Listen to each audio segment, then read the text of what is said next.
I am ready. Serbisyong totoo ng GMA News. Napanatili ng bagyong Auring ang taglay nitong lakas matapos maglandfall sa bahagi ng Palawan. At para sa iba pang detalye kaugnay ng bagyong Auring, narito po ang ating resident meteorologist, Ginoong Nathaniel Cruz. Mang Tani. Salamat, Kara. Pagkatapos nga maglandfall ng bagyong Auring sa southern tip ng Palawan, bandang hating gabi ay patuloy na itong kumikilos palayo ng bansa. Pero dama pa rin ang epekto ng bagyo, kaya naman nakataas pa rin ang babala ng pag-asa sa ilang bahagi ng bansa. Signal number 2 dyan sa southern Palawan, habang signal number 1 naman sa natitirang bahagi ng lalawigan. Huling namata ng pag-asa ang bagyong Auring sa layong 240 kilometers southwest ng Puerto Princesa City dyan sa Palawan.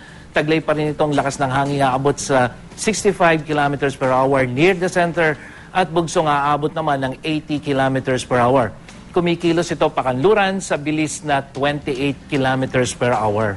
Mang Tani, kailan po inaasahang lalabas ng Philippine Area of Responsibility ang bagyong Auring? Nakikita ko po na sa may western area na siya ng Pilipinas. At babahain pa po ba yung mga apektadong lugar, lalo na po sa Palawan?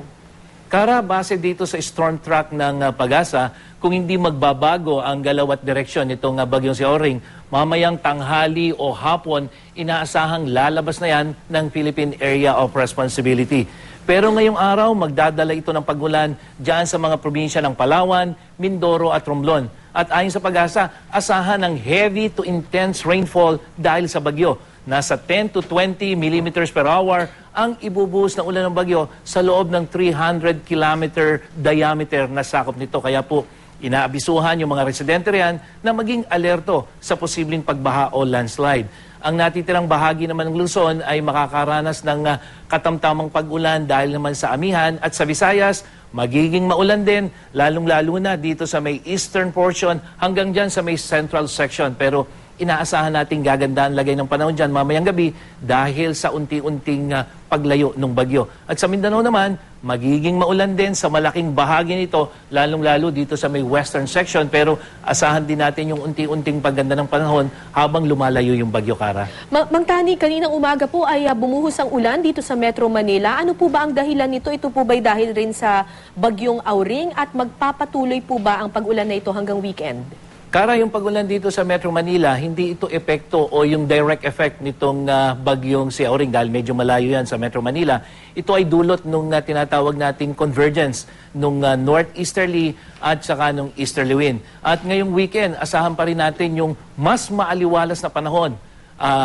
Pero ang payo pa rin natin, magdala pa rin ng payong sakaling magkaroon ng biglaang pag-ulan. Mang Tani, bukod po sa bagyong Auring, may iba pa po ba tayong inaasahang sama ng panahon o low pressure area na papasok sa Philippine Area of Responsibility? Sa ngayon, Kara, may isa pa tayong binabantayang posibleng maging isang low pressure area. At dito nga sa wind map ng Weather Central, makikita na merong isang sirkulasyon o yung panibagong namumuong sama ng panahon sa bahaging ito ng Pacific Ocean. At posible itong pumasok sa PAR sa susunod na linggo. Pero, Kara, may posibilidad pa rin na hindi tuluyang mabuo yung LPA na yan.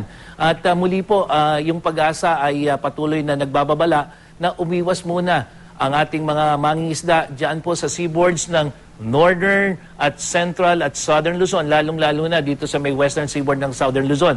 Matataas po ang alon dyan sa mga nabanggit na baybayin na magiging mapanganib para sa maliliit na bangka.